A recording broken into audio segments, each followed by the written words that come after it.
something completely different. Constant depth circles. Okay, so all right, so yeah, like you said, it'll be new constant depth circuits, so ACC lower bounds with an improved easy witness lemma. So, wait, oops.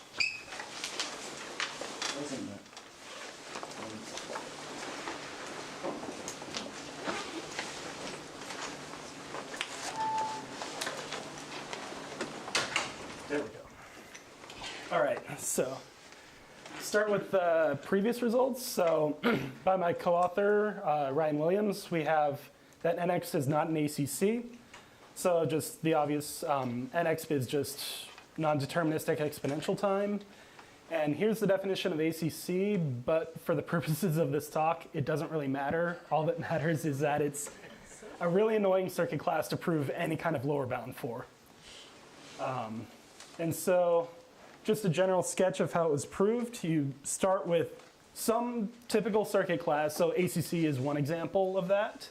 But it's the way it was proved is very interchangeable. So start with this theorem A is that if for all constants K, satisfiability for that circuit class on n to the K size circuits can be solved in 2 to the n over n to the K time. So just a little bit of savings over brute force search. Then NX doesn't have polynomial sized circuits for that circuit class. And to go with that, we have this theorem B, which is that ACC sat on 2 to the n of the epsilon size circuits is in 2 to the n minus n to the epsilon time. And so put those together and you get a lower bound for ACC. But if you notice, there's an inefficiency here where in theorem B, we can go all the way up to 2 to the n of the epsilon size circuits, and we get a savings of 2 to the n of the epsilon as opposed to these n to the K in theorem A. And so it'd be nice if we could shrink that gap, which is in fact what we do, or what we were able to prove is that now you can, if you can solve it on 2 to the n of the epsilon size and get a 2 to the n of the epsilon savings over brute force, then n time 2 to the log to a constant, so this is quasi-polynomial time, just a little bit bigger than polynomial, does not have polynomial size C circuits in that circuit class. So basically, combined with the previous theorem B, that algorithm for ACC, we can get an exponential improvement in the circuit lower bound that we previously had. And in fact, you can push it a little further, this theorem A++, that if there exists an epsilon such that satisfiability on 2 to the epsilon size is in 2 to the n with 2 to the epsilon n savings over brute force, then NP doesn't have fixed polynomial size circuits. So like for any K, you can't have n to the K size circuits. And so basically it puts the bottleneck on this approach on the other side. So now we have to get better algorithms in order to get NP lower bounds. And so just to summarize what these new results give is that the better your improvement over brute force search, the better the circuit lower bound you can get. So you can get a circuit lower bound for a smaller complexity class. So now to get more into theorem A now, like the proof of it, just here it is stated again. So the idea for the proof is if we assume that we have polynomial size circuits in that circuit class and we have a faster SAT algorithm, we can get a contradiction. In particular with the time hierarchy for non-determinism. And so with this approach, it's good to look at the definition of what this n time 2 to the n is doing. So just take any problem in non-deterministic 2 to the n time. And so the way you solve that is just this easy definition. Given an input, we compute it by guessing some witness y that's length about 2 to the n. And then we check whether y is a witness for x in about 2 to the n time. So it's just guess and check. That's pretty much the definition. So now the approach to try and put it in little o of 2 to the n time is just shrink both of these. So now we guess a slightly smaller witness, and we check that that is a valid witness in slightly less than 2 to the n time. So if we can do that using these assumptions, then we get our contradiction. And so basically, the way we approach it is this first one, guessing the witness, we use the first assumption that we have polynomial size C circuits to shrink the witness, and then we use the faster SAT algorithm to verify that witness in faster than 2 to the n. So let's start with this part 1, where you guess a witness. So this follows from the easy witness lemma, which is Impagliazzo, Kamenetz, and Vigderson in 2002. If nx has polynomial size circuits, then all nx problems have easy witnesses, which means, like, the definition of that is that for any possible verifier v, and for every x in the language, there's some polynomial size circuit D such that the truth table of D serves as a witness for that verifier. So in other words, like for everything in the language and every verifier, there's some witness that you're able to store in a small circuit. Like, so in a polynomial size, in fact. So this y is going to be exponential, but then you can shrink it down. And so basically, to be able to guess a witness y, we use this easy witness lemma to say that there is some small polynomial size circuit that we can guess as the witness instead of y. So now we've got a much smaller than 2 to the n size guess. So now we just need to verify this new witness. And so because of the easy witness lemma, we have that easy witnesses exist for every verifier v. So if you look back at the definition, it would happen for every possible verifier v for the language. So now what we can do is we can custom choose our verifier for some nx complete language L, so that basically checking that witness is equivalent to solving some unsat instance of about polynomial size and on just bigger than linear number of inputs. And so because of that, now we can actually just use our slightly better algorithm for satisfiability to verify the witness in less than 2 to the n time. And so that's just a quick overview of the previous theorem 8. So, this was for the original proof in NX spin p poly. So now what we want to do is we want to scale this down. So what if we were to replace nx with np? So like assume you have n to the k size circuits for np. Then you want to show same kind of contradiction in the time hierarchy, except maybe use n to the d for some constant d instead of 2 to the n. So it's the same approach. You try to guess a smaller witness, and you verify that witness in less than n to the d time.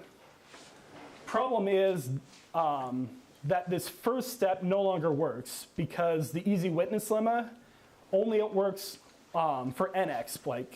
So if you assume np has n to the k size C circuits, you don't get smaller witnesses just from the easy witness lemma.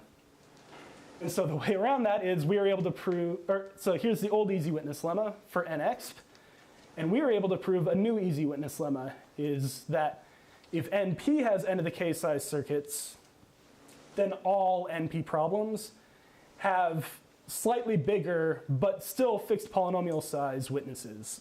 So that n to the order k cubed, that's still, for all of np, you have, it brings down to that order k cubed. And so with this new easy witness lemma, that actually just clears up the one problem we had with the old approach.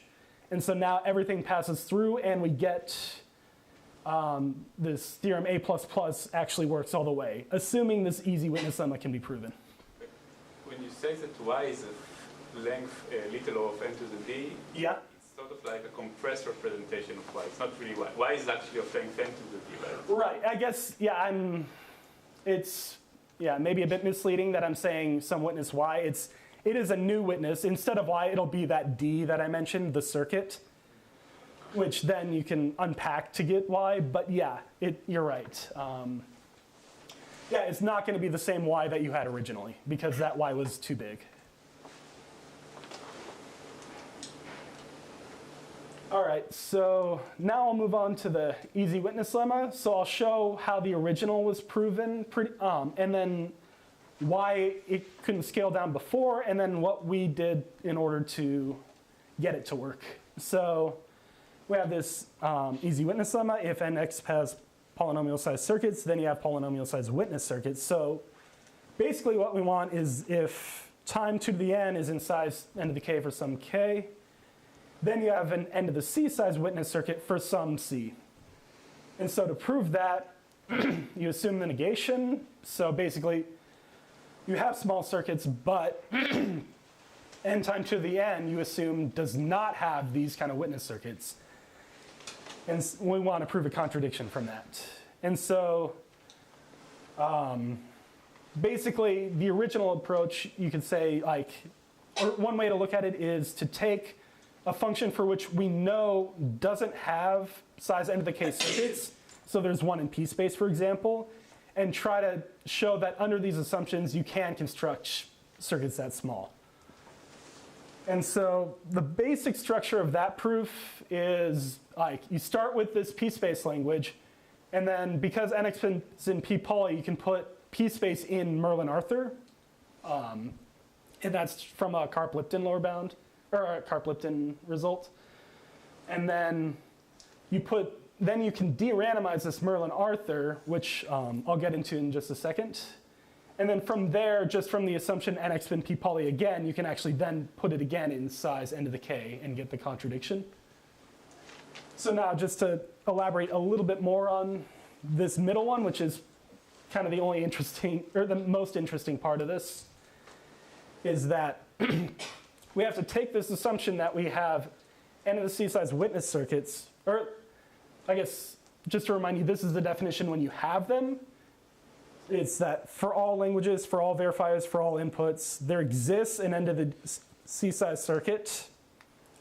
But if we don't have n to the c size circuits, we negate that statement. And so just to break it down, that means that there exists some language in n times 2 to the n, some verifier v, and there exist infinitely many x, such that every possible witness for y has to have high circuit complexity.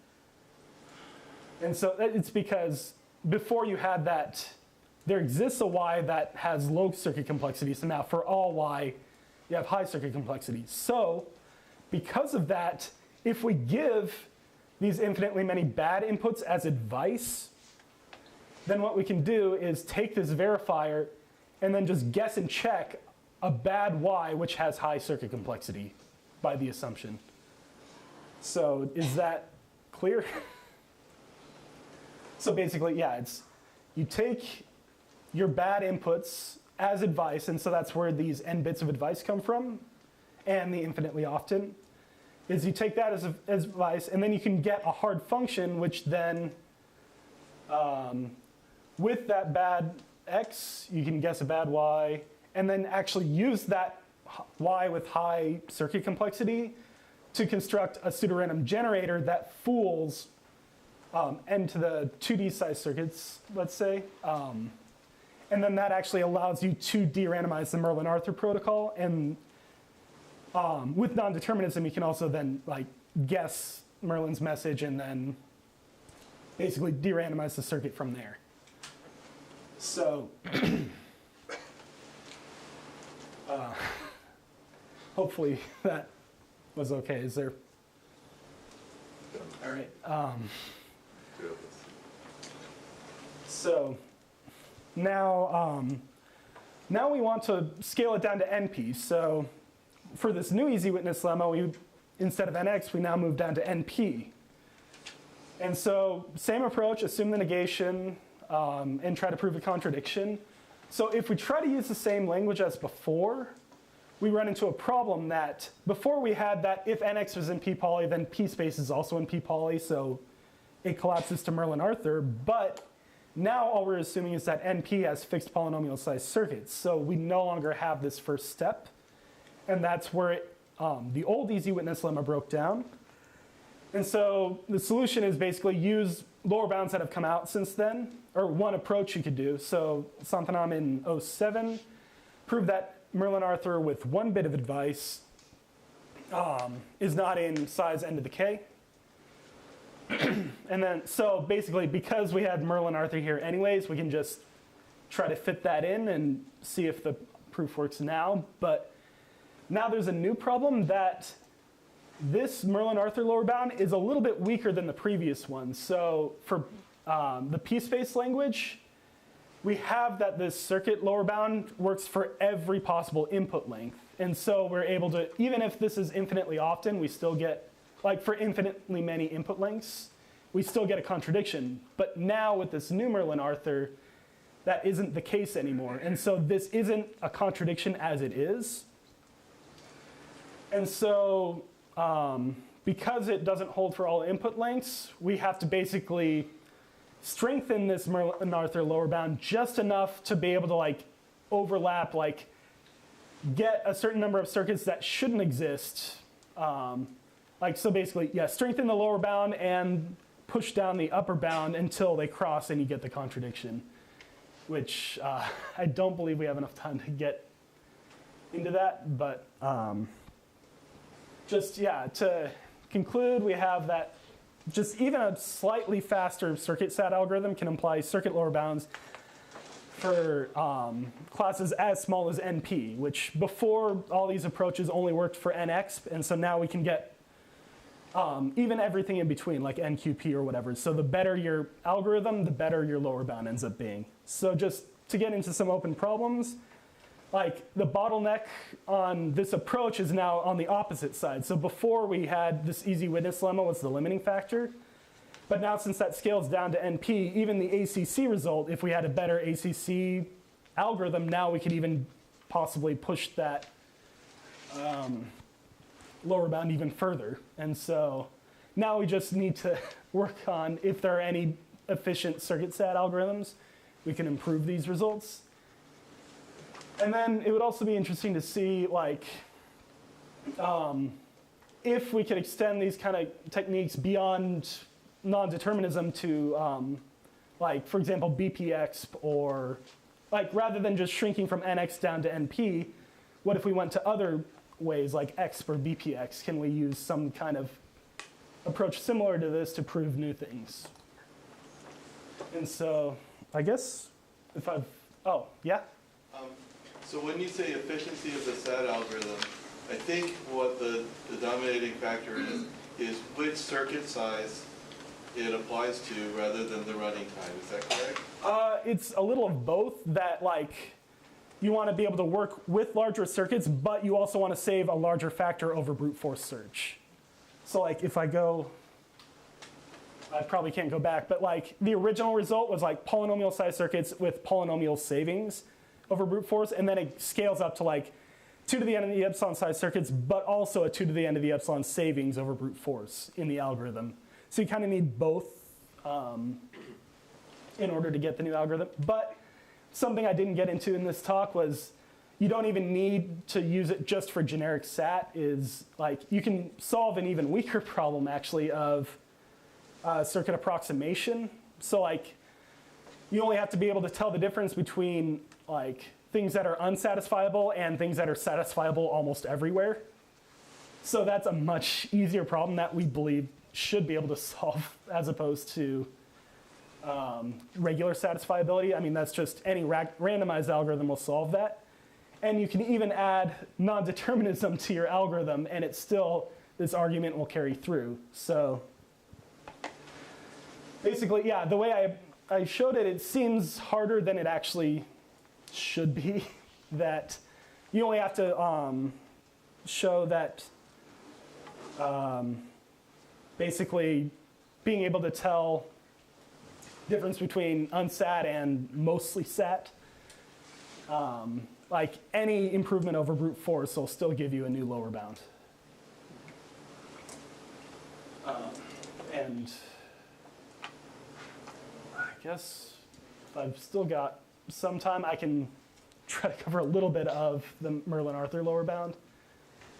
at least define this lower bound is that for all k, there exists a language in Merlin-Arthur such that for all but finitely many input lengths, either L on inputs of length n has circuit complexity at least k, or L on inputs of length n to the k has circuit complexity at least n to the k squared. So rather than just saying infinitely often you get this n to the k lower bound, you can say there are like infinitely many of these pairs where the lower bound has to apply to at least one of them. Or actually, not just infinitely many, but almost all input lengths, at least one of them has to apply. So it's still not quite an almost everywhere lower bound. Like it's still weaker than this p-space one. But getting it just this often is enough to end up proving the lower bound. And let's see, yeah. So I'll try to cover that really quick. So if we have this new Merlin-Arthur language, we can still, what we can do is for de-randomizing, it's the same approach where we try to take bad X inputs as advice and then use a hard witness in order to de-randomize. But now instead of fooling 2 to the d, what we want to do is fool n to the 2kd size circuits. So the difference is that we're using the same input x to de-randomize 2 input lengths. So you can de-randomize inputs of length n and inputs of length n to the k.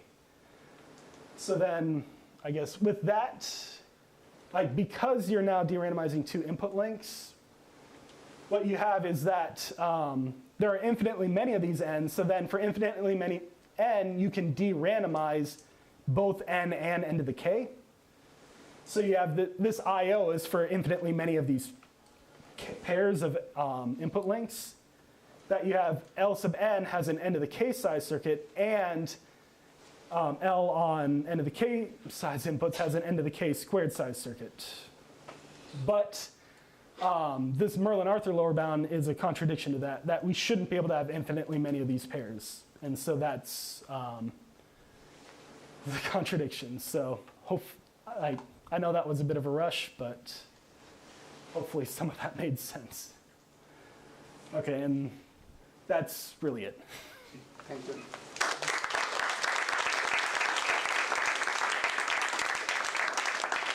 Questions?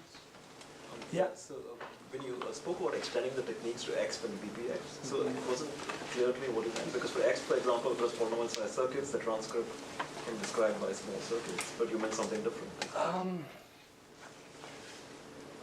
Let's see, I'm trying to... I forget what I meant by that, to be honest, off the top of my head. Perhaps you meant that the circuit side algorithms could get low bounds for X, but yeah, I mean, that seems quite hard. But at least with easy witness lemma, I mean, it's clearly holds for X. Mm-hmm. Right.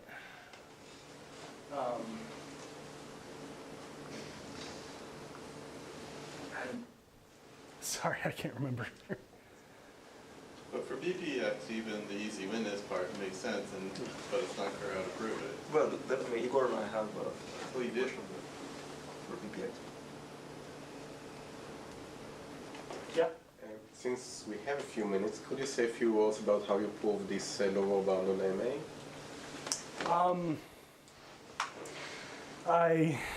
It's a bit technical, and I don't know if I included those slides here. I guess I could try to sketch it. It's actually similar to the approach in the original just MA lower bound, which the original lower bound broke it into 2 cases, which is that I think if P space is in P poly,